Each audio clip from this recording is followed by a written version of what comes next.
بسم الله الرحمن الرحيم عم يتساءلون عن النبأ العظيم الذي هم فيه مختلفون كلا سيعلمون ثم كلا سيعلمون ألم نجعل الأرض مهادا والجبال أوتادا وخلقناكم أزواجا وجعلنا نومكم سباتا وجعلنا الليل لباسا وجعلنا النهار معاشا وبنينا فوقكم سبعا شدادا وجعلنا سراجا وحاجا وأنزلنا من المعصرات ماء ثجاجا لنخرج به حبا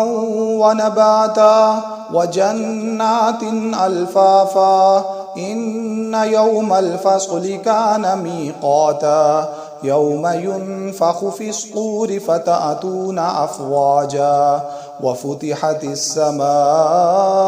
فكانت أبوابا وسجرت الجبال فكانت سرابا إن جهنم كانت مرصادا للطاغين مآبا لابثين فيها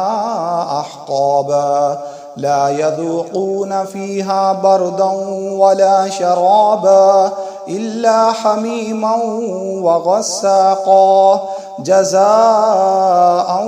وفاقا إنهم كانوا لا يرجون حسابا وكذبوا بآياتنا كذابا وكل شيء أحصيناه كتابا فذوقوا فلن نزيدكم إلا عذابا إن للمتقين مفازا حدائق وأعنابا وكواعب أترابا وكأسا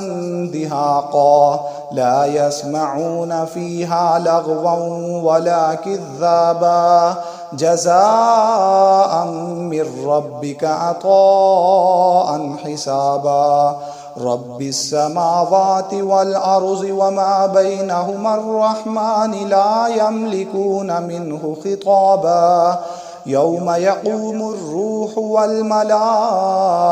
صفا لا يتكلمون إلا من أذن له الرحمن وقال صوابا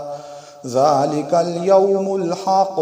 فمن شاء اتخذ إلى ربه مآبا إنا أنذرناكم عذابا قريبا